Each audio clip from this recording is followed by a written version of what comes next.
right, thank you everybody. Welcome to the first meeting of the 2026 season for San Francisco Drupal Users Group.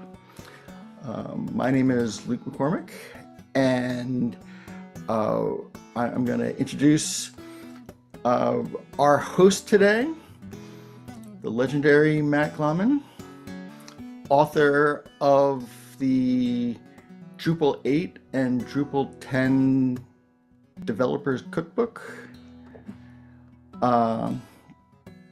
And so many modules, it would just be like ridiculous and crazy to try to name them. Like, go to his Drupal.org page and scroll and scroll and scroll and see all the things that he's done. But for now, let me turn the floor over to Matt and take it away. All right. Hey, everybody. Thanks for coming. So we're going to talk about beyond content, site building with Drupal Canvas. Timing was great because Drupal CMS 2.0 released yesterday.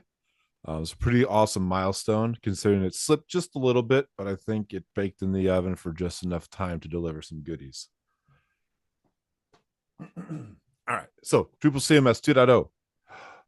Got a little video. So I don't know how many people have actually installed Drupal CMS or even seen the preview for 2.0. And I'm fairly certain the 2.0 install is much different. So this is a Drupal install screen for those who don't know.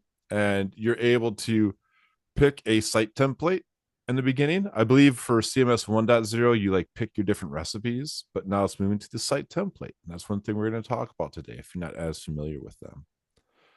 And so once you click that, you go in and type your username, or actually email. I do appreciate that's an email instead of username. And then it's off to the races and installs your site. Just go ahead and skip through this a bit. And so once it is done installing, you're brought to your dashboard where you can go do all the things to manage your site. So that is what Drupal CMS is bringing out of the box.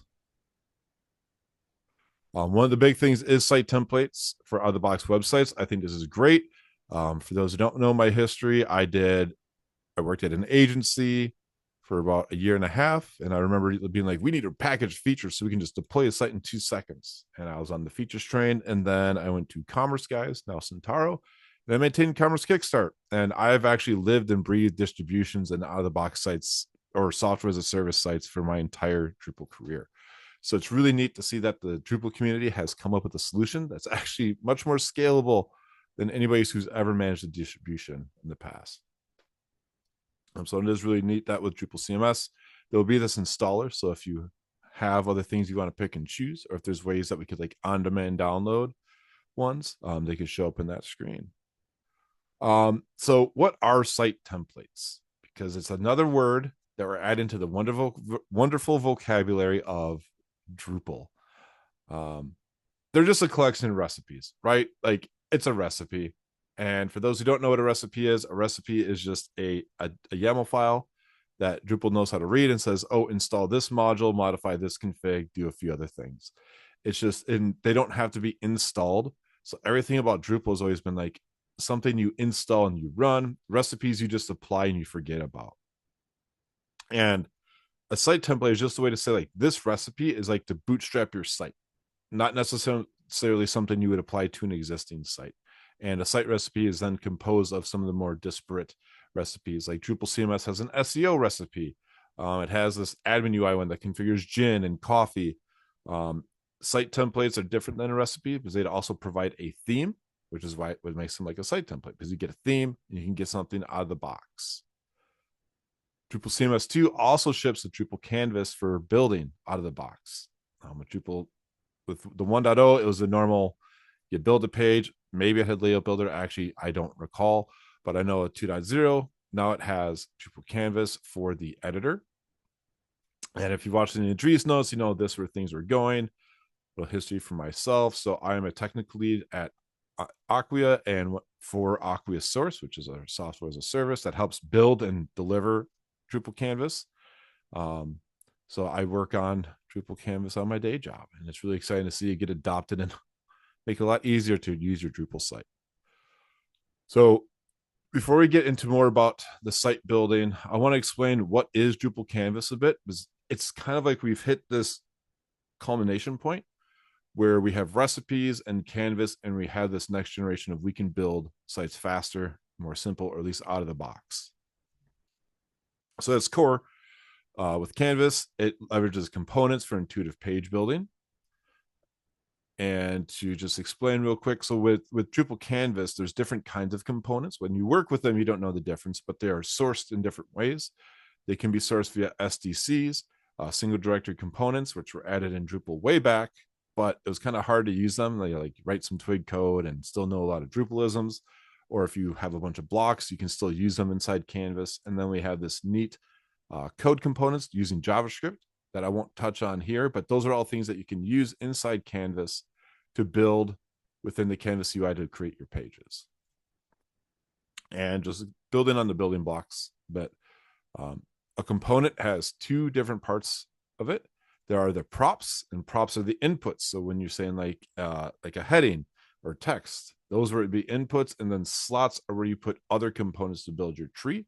And I'll show some of this as we go through the editor and like building a site template, doing some demos.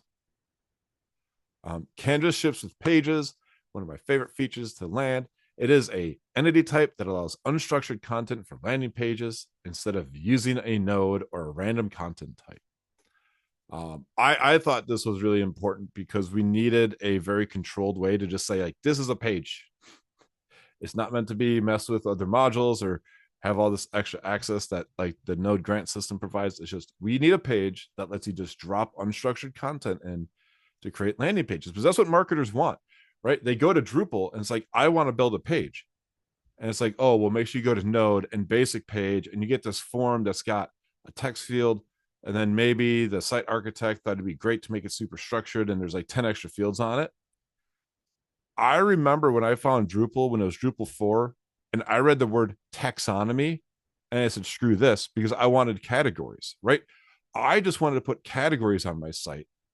I didn't know I had to go to create a vocabulary in taxonomy, and that would be my tags. So Drupal's been great for a lot of structured data, but we've kind of made it hard. And I see this as the evolution of us making it a little bit easier as we go. Specifically, answering the age-old question, how do I create a landing page in my Drupal site? And you probably would have got 10 different answers before. And we're moving to like a one canonical solution for that. Canvas also provides content templates, which will reinvent how we do designing in Drupal. So before we just had pages, right? And that's like a one-off page. But Drupal's great at structured content like notes, and that's where content templates come in. So when you have your articles, the content templates let you control how your articles look. So this is the manage display tab, but now inside Canvas, or layout builder when you would have the standard layout across all your displays. So you can create the full content template or like the card. When you begin to edit, you'll see these different settings that let you link different props and their values to things that are actually in the entity, your fields. So like here we can see the heading is from the node title. The publish date is the author on date, and so on and so forth. There's this little link icon, and that's what drops down a little picker that lets you figure out, that lets you say, for this input, source it from this entity value. Right now, only nodes are supported because we're working through things like all the other card displays, like if you want your teaser, a few things like that, and listing. And the one nice thing about Drupal is the fact that it has the entity system. So once we solve this for nodes in the best way possible and some navigation experience quirks, we can expose it to any media type, or sorry, any entity type automatically, because it just scales with the entity system. It's not node specific. We just put in a specific limitation that said only nodes, which is also one reason I've liked Canvas. It said, we're going to solve one problem with a very specific scope and try to accomplish it before saying the normal Drupal way of let's just support all the things at once and hopefully finish. So that a lot of that is kind of things we've been used to seeing when we had layout builder, or even like in the back of days of panels. for Drupal 7. But Canvas also introduces global regions, which is a way to manage your header and footer, or for anybody that's the panels everywhere, I believe it was called, that let you use panels to manage your header and footer. So with Canvas, then you can create a header and footer region, and this lets you control those static parts of your website. So when you go edit the header, that's where you can put in your site logo, the branding, put in your navigation, and then that would display across your entire site. Same with the footer. So instead of your Drupal theme that has 7 different regions and you have to drag blocks in them and do all these conditionals, you manage these inside your global regions. So recipes plus Canvas equals out of the box sites, something that we haven't really had before, or we didn't have like a really great way of doing it. We had workarounds. And the way I like to think of it is Drupal can now ship out of the box sites like WordPress. Like one of the beautiful parts about WordPress is, and the beautiful and dangerous part is, a theme powers the entire website. Like with WordPress, if you give somebody a theme, you could have an out of the box website and a lot of functionality. I don't necessarily think we should give themes that amount of functionality, but recipes provide this balance to enable giving an out of the box experience with a theme. And there's actually a company that's out there working on this right now. So I like to always push DripYard where I can, because Mike and Andy are some of my oldest Drupal friends and actually helped me get very far in my career. And Mike launched DripYard, which builds beautiful looking Drupal themes and has been on the bleeding edge of adopting Canvas and figuring out how to build themes with these components for the next generation of Drupal sites. And I was chatting with them today, and they sell this. Like when you buy a theme, you essentially get a site template that gives you the theme and sets up the default sites, and then you can go in and play around with it. So I actually have this running, and I'm going to pop over to Meridian. This is the new theme they're launching. So I installed the theme and applied the recipes, and I got all this default content that I could start working with and customizing my site without getting a blank slate and saying, let me go drag all the components on the page. I'm going to guess some of you here have tried Canvas. You got it. And we're like, what do I do with it? Because you had a blank site that had no components. Whereas with you get themes like this, when you go into the layers tool, you can see that this is where all the content is in the site. And you can go create. We started messing with the page here. And you've probably, if you've opened Canvas, let me zoom out. Actually, let me go to tablet. You probably got to the page and you're like, well, what do I do to it? And you went to this little plus button and there's nothing in here because there's no components. So the site templates provide a way to give these things out of the box. So I'm personally excited because I know we have the Drupal CMS stuff, but we have people that are launching companies and providing these things. And one of the reasons I think WordPress did so well is they had ThemeForce. They had a marketplace where you could buy themes and get started real easily. Drupal's finally found a way to do it in a Drupal way that stays honest to our roots, but that scales. And I'm pretty excited about that by and far. So what you can also do with this is like you can make your own template. And I hope that a lot of people that have their own agencies or work at agencies are like, oh, here's how we can bootstrap faster. One, you can buy a theme from DripYard and get started there, or you have your own component system that you've kind of built and like your own helper modules, and you can, instead of doing the old way as of features, you would flip these into recipes. So what does the site template look like? I just took a quick screenshot from the Byte starter kit. So this is the Byte theme for the Byte starter kit or site template from Drupal CMS. And it just says, here's the recipes from Drupal CMS to install. There's actually a contrib one in here called Easy Email Express. And then it installs the Byte theme along with a few others. And that's all this file has to be. And then you apply it to the Drupal site and you get something in here. And so like the Byte site actually has a lot more out of the box that it provides. So and the idea here is behind selling like a SaaS product behind the Byte. So it does come with a handful of pages, like resources and pricing. Some more examples of content templates. So if we were to go in here, and actually, I thought that we would be done with having pages that were nodes. And the Drupal CMS example shows a great reason for this. So it has this item called a utility page.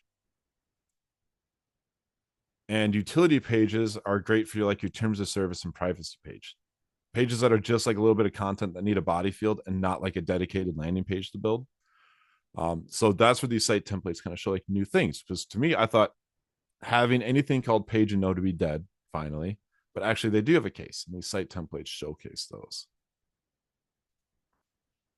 So let's say that you didn't want to craft one of these recipe.yaml files by hand, and you want to just like take a site you built. Well, Adam or Fina Proximia, one of my coworkers and one of the leads on Drupal CMS, has created or has worked to create the Drupal CMS site template base.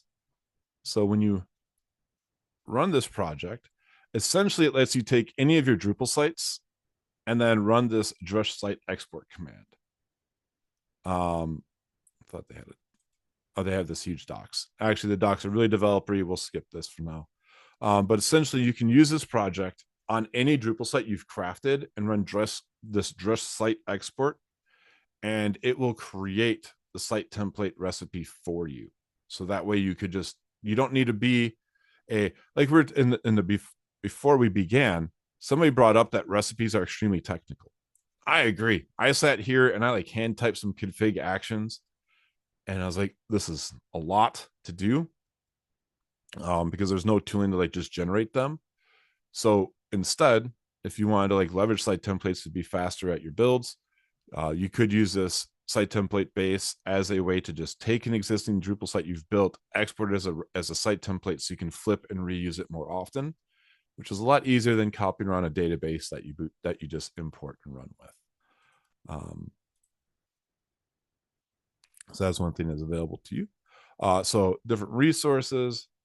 Here are ways that you can stay up to date, because a lot is changing, or even try it out. So if you haven't tried out Drupal CMS 2.0, it's like 4 commands. You got to make a directory. It's 4 commands and use ddev. So you can do ddev config, and this is all on the Drupal CMS project page.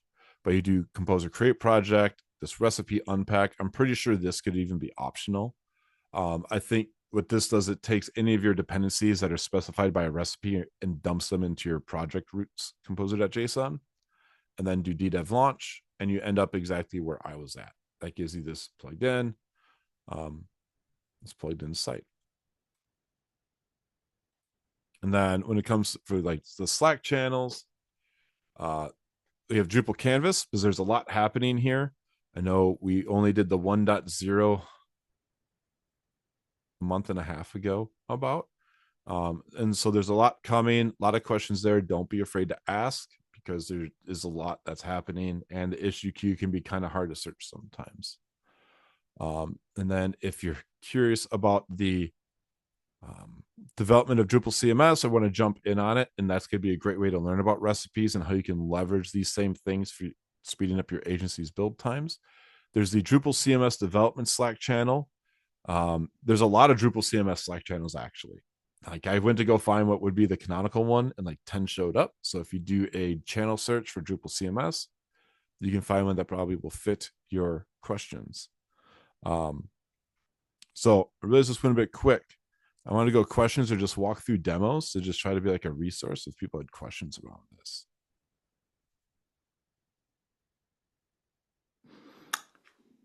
All right. I mentioned at the beginning that people could send me questions, and I would repeat them, but I forgot to reinforce that. So, Mike Herschel, why don't you raised your hand? So, Yeah, yeah. Thank you. Can you hear, y'all hear me okay? Yeah. Hey Matt, is there like any official roadmap for Canvas? I've been kind of trying to pester Lori and I haven't heard anything. Oh no. 1 second. Can you still hear me? yes. Yes, I can hear you. Okay. I have the pinwheel of doom. I went to go, I hit Command T and I don't know what I pressed. So my computer's thinking. No. And I think we need to find a good way to, I think the problem is we need a good way to do that, like beyond our metas. And that's what I wanted to pull up as the issue queue to show the metas, but I have no idea why my computer is just in the pinwheel of doom. And I think part of that's because we had a lot of ambitious plans. We had to pare back in order to get to 1.0. You know, like somebody in the Slack, like somebody asked about if you can unpublish a Canvas page, and you can't. We have an issue for making it a draft. There's some hard problems there, and we shipped to 1.0 without it. And somebody said, that seems like an important feature to ship with, to not ship with. It's like, but we had to make decisions and actually get a 1.0 out so we had something to work with and begin building against. So I think it could be coming because we had a lot of things we wanted to get done and haven't necessarily triaged that part of the issue queue as much as we have like our internal like tracking. Like everything that we do is built in public and the issues are public, but maybe there just hasn't been there's probably been curious. Just there's no way good way to assemble that on Drupal.org is I think the answer to that. Maybe if we get onto the GitLab issues and we can use like a Kanban board, maybe we can get it there through GitLab. All right, thanks. Well, we'll take a question from Eric Garin, and then Andre will go after. I was just curious what you meant by unstructured data. Like when you're building a Canvas page, everything is just kind of its own thing, and then are there ways to bring structured data into a Canvas element or no? Okay, so when I'm going to go through, so when I say structured content, I mean like a node that has fields. Like we have the image, like we have a specific image field, we have a description field, a content field, and tags. Like that is specific fields. Where a page under the hood, like the page literally has one field called, well, okay, not just one field, it has a few fields, but it has like title and component tree. And then you begin, so right here, so it says like add content to this or add things here. So this is the unstructured part. Yeah. Okay. Yeah. So it's just, we have this content here, and what we can do is, let's see, I'm not familiar with everything in here. So layout. Okay. Section. So I put a section component into here, and that has slots. And I'm now, instead of thinking like I put it into this specific field, well, I'm just putting more data into slots. So like there's a header. Well, I'm going to drag in. So under the, so let's see if I can get this to pop. So yeah, so it's just unstructured elements of the Canvas page. Yeah. So if I can even pop open one of the let's get real nerdy here. Patch the payload. That's not it. That's for the thing there. So model. So if we look at the model, oh, that's going to be for the individual. I was hoping to get the entire layout tree. But the point is, like, essentially think of it like it's not stored as a JSON blob inside Drupal, but right now as we're building it, it's a JSON blob that says there's this component with this component in it and this data.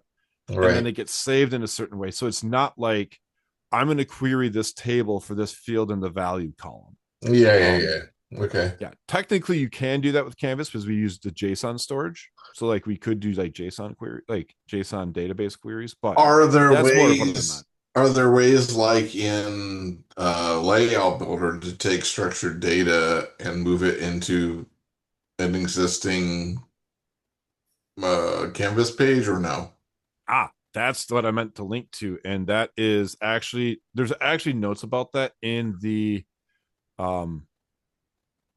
Drupal CMS release. But here, I'll even, so that's one reason I went back to, let me find this here. Here we go. So in this slide, how I talked about, like, we had these component sources. Because what we would do is So like, let's say that you have a site with paragraphs and you want to use Canvas and you want a migration. There's a planned migration that is feasible because of this component source setup. I see. So like a paragraph type could be converted, and it's like you have a paragraph type. Well, we should be able to say it's a component, right? Like, because you have these fields, and then if you take the nested entity references, you could come up with a component tree. Could you do that with a view then too? You can drop a view into the Canvas page if you wanted to, perhaps. Yeah, so view, like a view is a block. So like, oh, here we go. I forget. So in my day-to-day with Acquia Source, we only use code components and not even SDCs or blocks. So I just forget that this feature exists. So here we go. These are blocks like breadcrumbs powered by Drupal. Here's an exposed search page. Oh, okay. So if we, so you can drop in a block that's a view if you wanted to. Yeah, like here's a web form. Actually, that was even web form there. I don't know if you can get the web form to work or not. I know that's I know that's in process. So here we go. We just got web form to render inside our page via block. So we have that support. Sweet. But like your existing content would need, there's some work to get it ported over. Thank you. All right. We'll have a question from Andre, and then we're going to go to Chuck Keller. Okay, hey Matt. So I remember watching this whole process, and the team that put this all together, they did a really good job looking at the whole landscape. And it was clear that we had to catch up because we're only coming late to the game on drag and drop builders. But then also we wanted to see if we could put something out that was kind of unique and interesting. How do you describe it to people? Why should people pay attention to Canvas in 2026? Like Drupalists or people outside of Drupal? No, I'd love to hear the wording you use when you talk to people outside of Drupal.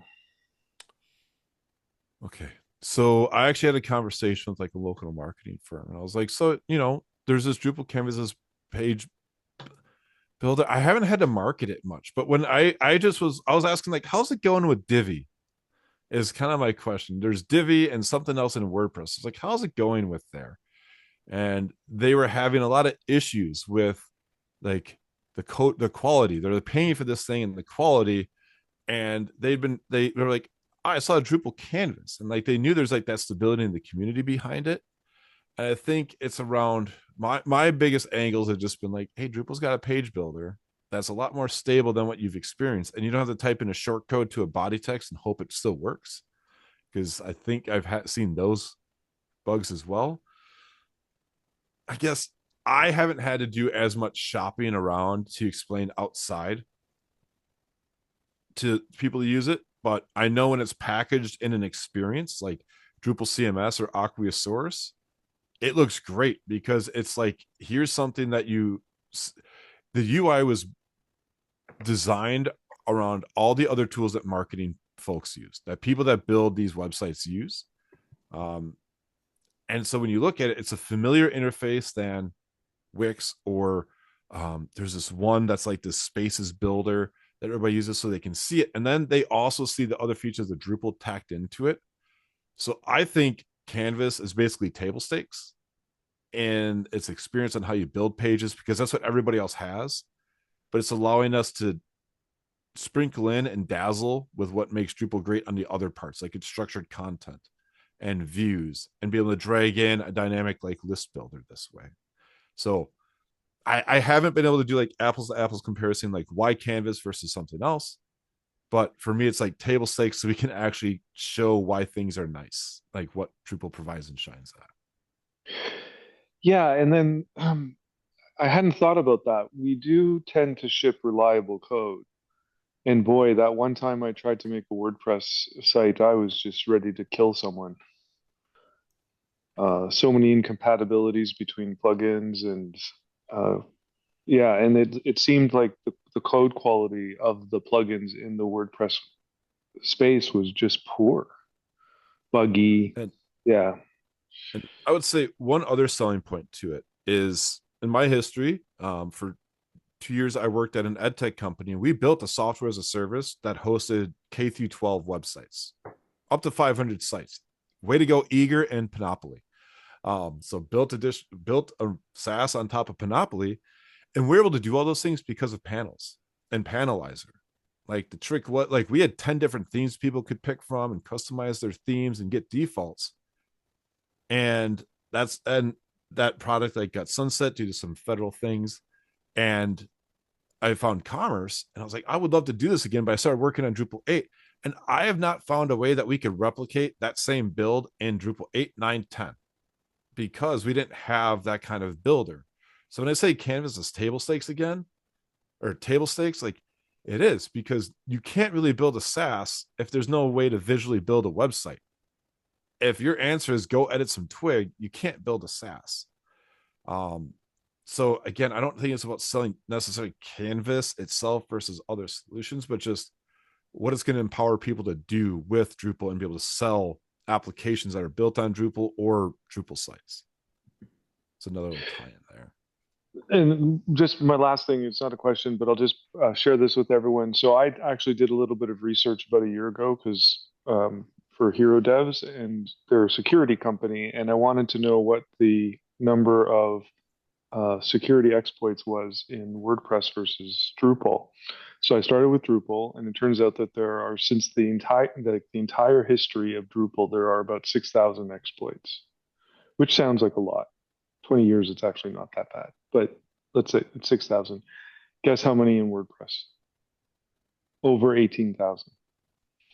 So I think this is really interesting what you're making me think. It's not just the selling of, hey, we've got this really cool, nifty technology that allows you to build pages now. It's the security and it's the reliability. I hadn't thought about those two things. Interesting. Okay, thanks. All right. Thanks, Andre. Chuck, do you want to ask your question? I was just responding to the somebody was asking about the unpublished, so it just kind of made me think there might be a way to if there is a way to clone an actual page that you have and save it in draft mode. Is that an option? No, we have this. Yes, actually, yes, no. So we have all right. So untitled page. So like right now, so with Canvas, everything's in autosave. Like this page isn't actually published yet, but as soon as I publish it, that's where there's like no issues. So technically, though, I think you're right. I could duplicate it. It's a draft. I could delete the original and just leave it in that state. Just leave it, never publish it. And like there's some quirks like for, and like there's some quirks for copy, like see how there's no changes because it was there. But yes, that is actually a workaround. That is a great workaround that I can share in the channel. Just something that maybe at least a stopgap solution till that option is available to unpublish. Yeah, and it's hopefully it's soon because under the hood we want to replace our autosave workspaces, like our autosave solution with workspaces and core, and workspaces and core is about to get like really nice soon, or at least a lot easier to use for us. And there's a whole discussion about like content moderation and workspaces. So as you can see, lots of hard problems. So the idea of like unpublishing a page when we have this like draft workspaces area that's not actually workspaces was like it turned out to be like a really hard problem. And yeah, we got this little, I like this workaround. Thank you. I'll just really throwing that out there as maybe it'll work. I don't know. Just a response to people were asking about how to promote Drupal in its current state. I'm actually coming back to Drupal. I worked with Drupal for 10 years during the 6 and 7 and the transition to 8 at an agency where we're using it on Fortune 100 companies. And for us, the permissions and the flexibility of building like a platform was really the benefit at the time. Since then, it was it got really heavy-handed, and there were some competitors. WordPress is obviously the easiest one most people go for because they know it. And then with Wix and Squarespace and those kind of platforms, it's just easy and so cheap for people to get started. What I find with my clients now, because I've got sites in WordPress, I dabbled for a while in Craft CMS. That was kind of, for me, the Twig front end was appealing, but the biggest obstacle for me was their free version is essentially a one admin. And so you don't have a bunch of options. So the permissions and having a lot of different kind of users on the back end, depending on who your clients are, that seems to be one of the biggest selling points for me. Ultimately, nobody cares whether it's Drupal, WordPress, that sort of thing. So can you do what I need it to do? That's really where people are at. And how fast can you get it done and how cheap? Just throwing that out there. So, but I'm excited about the ideas of Canvas. Seems to bring it closer to what WordPress might look like to somebody that's familiar with that space, and the idea of combining that with the single directory components or something like that. You can build an agency around your own templates and that sort of thing. Yeah, just so completely that's where on Drupal. That's where you can also look at the Byte theme. So you know, so Yep. Byte has all of its components in here. So this is where you can see the example, and then Byte itself is the recipe that has all the config that's used for it, and the recipe that says go modify things and make it possible, and the default content as well. So honestly, I think this is the coolest part. Shout out to Adam H or Fina Proximia for making sure that like basically the default content module is in core and is what enabled recipes to have this functionality as well. And that's the big game changer for me, because it makes it easier. You need a demo Drupal to sell your customer, and it was always so hard. Like, do you simple test me, or do you? And that's not even like it's there, but there's not a great out of the box. Now you can easily build your own demo. You can tear down and do whatever with as you need. All right. I have a few questions. Andre raised his hand again, so let me throw it to him. Then I'll ask my questions, and then if anybody else has wants to get a shot, throw a question into the chat, and I'll do it there. But otherwise, I'll go after Andre. Okay, Matt, do you know what's happening with that vision of having the ability to launch Drupal CMS on the top 10 hosts? What's the status of that?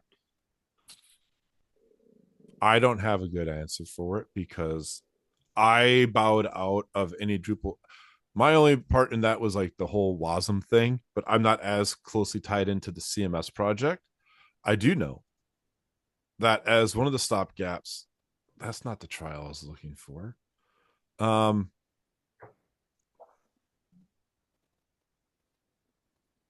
Sorry, there's a link. Are you looking for the downloadable app? Yep, that's what I'm looking for. That's not it. Does anybody happen to know the link? Maybe it's just... It's on the homepage of Drupal.org. Good, thank you. I think. All right, well, actually, that's not great if that's a 404. Well, either way, there is an app that you can download that bundles PHP, so that way you don't need it, and like runs a web browser and all that. So that way I don't think there's like a one-click way to get it onto a hosting provider yet. I'm not in the Drupal CMS. I don't really deal with the Drupal CMS team. Is the best answer. I was trying to be helpful, and then I couldn't even find the link. You're looking for the launcher, I think, Matt. Yeah. Oh, Which look at that. I put the link in there. Yeah. There we go. There you go. This is it. So yeah, it's not a way to get onto a host, but I believe this is like the idea is that you run it locally here, and there will be links in there to like take the site you built locally and put it on a host. There's plenty of challenges in that, but I believe that's, last time I checked, that's a good part. That's a part of it. All right. I'm going to dive in with my questions. Yeah, my heart was warmed a few minutes ago, Matt, when you used the word Drupalisms, because I've worked on the Drupalism project with Emma, and I wanted to actually I noticed on the page here four terms that have English meanings, but here we are in Drupal redefining them.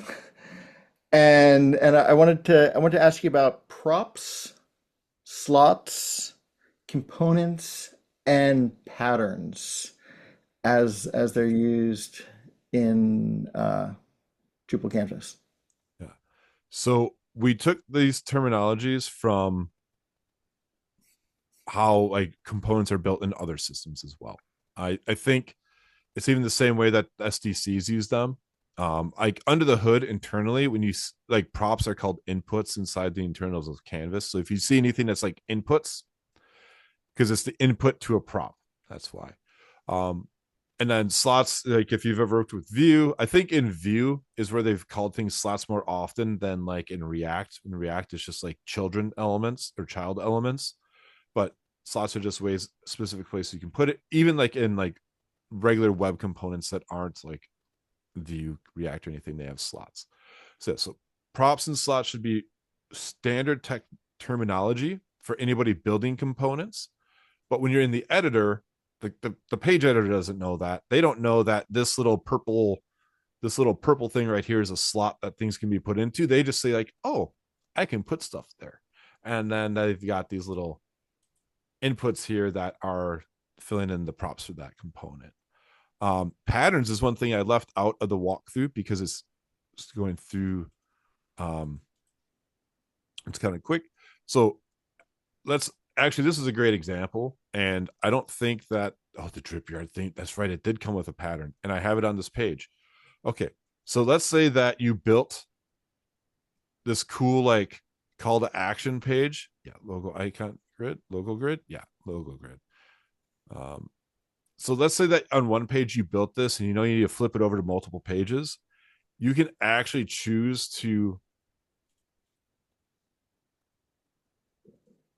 create a pattern. So it essentially creates a reusable way to drag and drop something you've built once and over again. So it's not a component, but it's composed components that can be reused across the pages. I always forget where it is. There it is. So that's what a pattern is. So props and slots are just the internal names for like what a component is made out of, besides just like its HTML, it's like content. And then a pattern is just a little bit of config that says, here's all the, like by default, let me make a new page and just show it. Sorry, instead of going here. So let's go to a new page. And I'm going to drag the card group onto here. So I dragged out the card group and you can see I have this wonderful layout of cards already. And if I go to my layers, it didn't drag out a card. What was it called already? I forgot. A card group. Like the layers doesn't just say like card group component. It shows all the components that were made out of it. And now I could go in and adjust these as I need. So think of it as like a fork and forget type. Hey, I've got this configuration I need. I'm going to drag it on the page and now I can go mess with it. And yes, they're exportable config.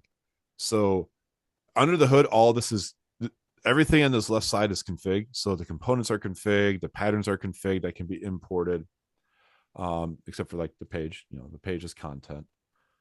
And so that's what a pattern is. A pattern allows you to just create reusable setups, if you will, like a canvas recipe to make words even more confusing there. Yeah, so you're saying slots and props aren't actually exposed in the site builder's interface. I thought I read them, but maybe not. They are, but we don't like call them that explicitly.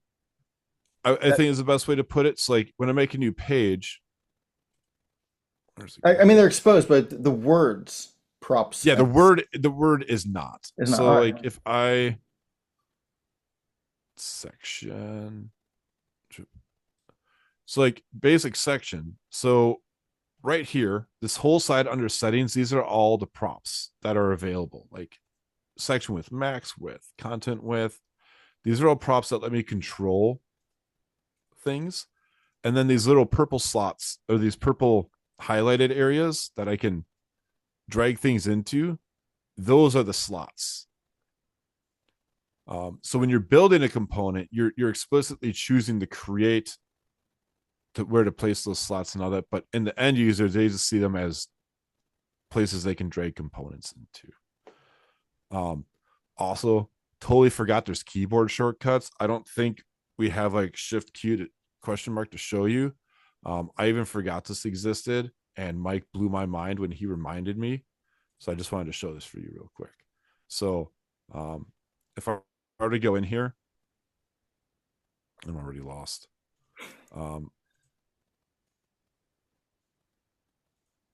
If I just copy this and I can just I'm hitting Control C and Control V, and I'm just duplicating that component over and over again.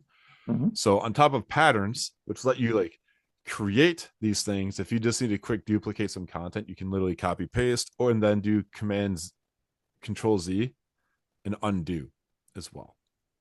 I think Nathan had a question there. Yeah. Oh yeah, sorry. No, it's fine. I was getting ready to call, and we'll do that. Nathan, Yeah. You're up. Yeah, I'm trying to wrap my head around whether this is its own thing or whether, and kind of putting it into existing sites, whether this is eventually a layout builder replacement. I'm currently using paragraphs with the Mercury editor as a page builder, and trying to figure out how to move forward with like a site that's mature and been built for a while, and to get the coolness of new things in without breaking stuff. Yeah, so that's where you could add this to an existing site. Like I have it on my, whenever I actually have a thing called free time, to add it to my blog. Because I have layout builder for like a few pages, but actually like it never worked well for my use case, and Canvas is what I needed. But that's where I would say for mature sites that have a strong information architecture already built using paragraphs or layout builder, you could find a way. You could make an explicit decision that says, all right, we're going to add Canvas and we're going to stop creating our previous landing pages. However we did landing pages before, we're done. And you do it in Canvas. And you kind of do that slow migration. Or I would say just maybe hang on a little bit while these two migration paths move forward. So the layout builder stuff, Lee Rollins from Previous Next, I know he's been doing a lot of the block work and was initially pushing this forward. I don't know where it is now. But the community is definitely going to push on this. And like right now, the core Canvas team has got a lot to work on. Like right now, we have like developer experience issues when you want to like modify a prop, but you have a site that already has the component in the site. Like hard, like those kind of hard problems. But luckily, one of the beautiful parts about Canvas has been Aqua's kind of led the way and said, we're building this, and has kept kind of building it, but the community's jumped on along the way instead of all right, we say we're going to build this and let's see what happens. It's been like, no, we're going to keep driving part of the roadmap forward, and the other parts will just come along with it when it's ready. And I feel like that migration we know has to happen, but it's going to be very like community agency driven with assistance from the core Canvas team is my take, until we hit that threshold point. Like, all right, we've done a lot of cool things, but adoption is really going to suffer until we can get these more mature sites migrated. So yeah, so it's there. It's been thought of, and it is on like, it's in the corner of the mind. It hasn't been forgotten. It has been made sure like it's there. And yeah, just for when you have your site, it's one that you could find a way to layer it in. Possibly. I had a few conversations with people about this that evolved Drupal in November. And it's just like, if you have a way to say, oh, we have this one landing page and it is like a pain, great. See if you can replace it with Canvas and still use Layout Builder for your nodes. Because maybe there's something in Canvas that's goofy. Actually, like I'll show you a goofiness that I uncovered. And I know we have a release coming soon that fixes this. Dates, right? This is a timestamp, which is an integer, which for some reason it doesn't want to let us pick any of the there's something quirky where it doesn't want to pick any of the date, time, or like the timestamp fields. It's like, oh, this is an integer, so only show fields that are integers, like a picture's height and width. But like this is a bug that I know is coming, that's being worked on right now. Will be in the next, I'm pretty sure in the next patch release. So that's where there's bugs, and maybe you can find a way to like put it in or just wait another few months. And yeah, I'm pretty confident when I say like wait a few months for a lot of change, because remember, this has only been like a year since it was first ideated. I remember what was like 100-page doc that had to be turned into Drupal.org issues and then turned into working software. So It's actually a lot of work. All right, I wanted to ask Anne, whose microphone isn't working, sent me a question which might be out of date, but we'll find out. She asked, "Where is that demo content coming from? Are the recipes delivering it?" yes. So in this case, it is from. So if I were to go to Byte, so Byte is this recipe that Drupal CMS ships with. So inside the recipe, there's a content folder, and that has all the content in here. It's like all the pages we saw. Here's the about page, and actually has the component tree data right here as well. So that is where all that data comes from, including like the nodes and Drupal recipes content.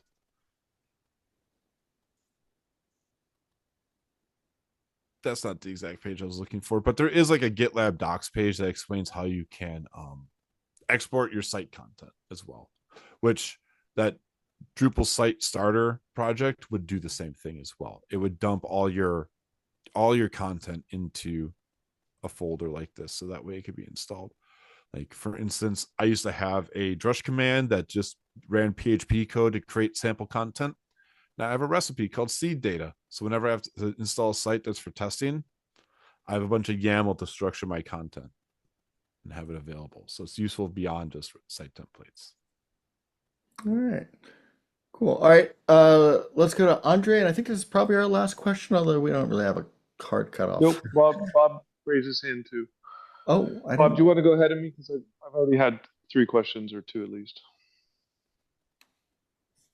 Are you talking to me? Do I want to raise my hand and ask a question? Yes, I do. So, 2 questions. Well, first of all, thanks to Matt and Andy and Mike for all their work on the stuff that you're working on between DripYard and Canvas. I think it's all great, and I think it will help us a lot. So my question is with regard to content types and using Drupal Canvas with a content type template or as a content type template, what are the limitations there now and what's on deck for it? So actually, let's go find out those limitations real quick, because I can't entirely remember. Great. We've got a new content type. Hey, Oh, this is a new way it looks. So also, I know somebody asked this before, like, how the heck do you get into Canvas? Right now, there used to be the old toolbar, like a Canvas button that brought you to an empty landing page. But right now you have to go edit a page to get to it, just because. Yep. And there is like a revamped UI navigation coming, and I think it solves that. But so I created this new gibberish content template or content type, and now I want to template it. So I'm going to click add new template. I'll pick and full content. And I think this is the one limitation. This card template shows for the blog post because I think they explicitly created it and hacked it in, but I don't think the UI actually lets you create different view modes yet. Let me make sure it's, yeah. So let me just go turn them on because it's not enabled. So let me see if I'm wrong and we changed it. But I think that's one of the limitations. But let's just refresh this page and see if I'm wrong. So I'll pick that content type I created. Yeah, so it only shows full content. So I guess that's one limitation of the UI right now. Is it doesn't let you handle card template or things like that. It should just work. It's just the UI doesn't have it there yet. And I know this is actually being worked on. There are things being identified that are like that are the blockers for like full adoption of content templates. So it's on the list. I know there's 1 or 2 people that are on my team working on this, and like I'm working with Christian on props and slots changes alongside Wim. So there's multiple people working in parallel for some of these little nicks. There's somewhere also on the content type when you're defining it, what to use for your layout tool. And I think Canvas is in that list. Is that right? I thought I saw a ticket about exposing a link to Canvas somewhere in here, but I'm not sure. I thought seeing it. Maybe I'm not. not seeing it here. Yeah.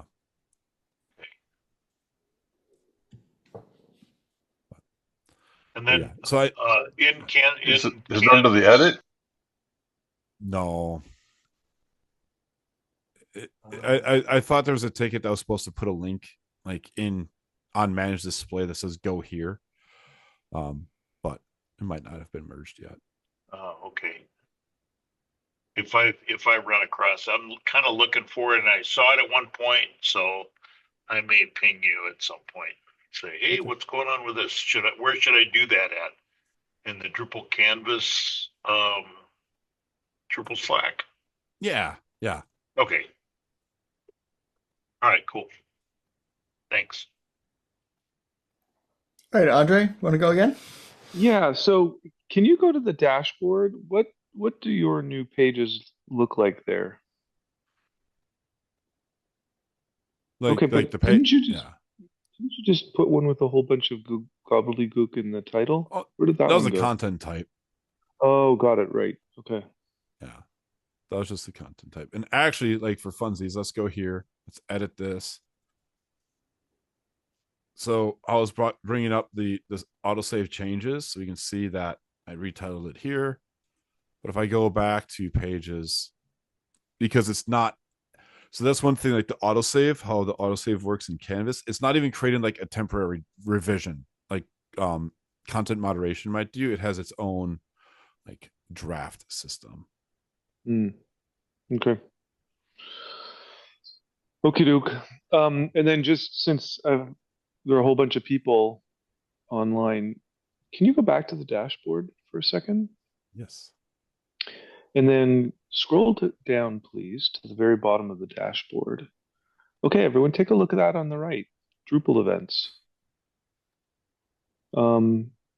Although I think you're running an older version, Matt, because the most recent version should say Drupal events and user groups. And so now there's a link for people to get events and to find out about user groups, including Badcamp or wherever your local user group is. So it's taken us 25 years, but we finally got a way to send people to local user groups inside of the software itself. Is Florida Drupal Camp there? If you go click on Connect, go up. Yeah, go click there. So let's see where it's going right now. It should be.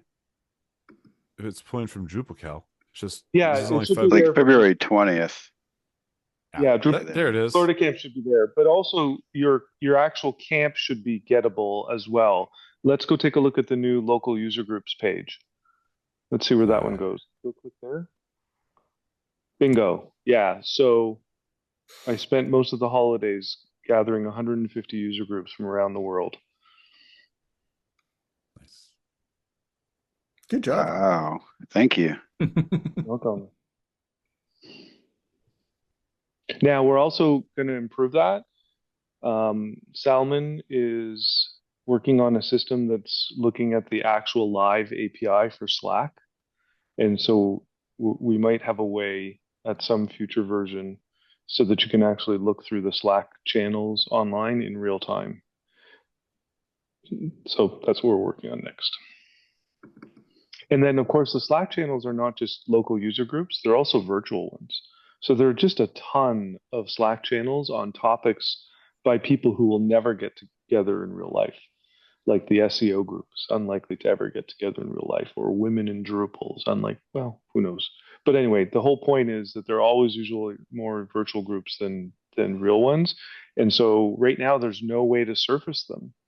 You have to go into the Drupal workspace and go inside and start typing randomly at the manager groups dialog box. So we're trying to find a way to make it easier for people to find the subgroups inside of our community. Nice. All right. So I think we might have come to the end of the show here. Let's you know what, wasn't everybody unmute their microphone for a second? Let's give Matt a round of applause for coming here. Thank you, Matt. Good job, man. Appreciate it. Thanks. Thank you, Matt. Yeah. You don't get enough pats on the back. Thank you, Matt.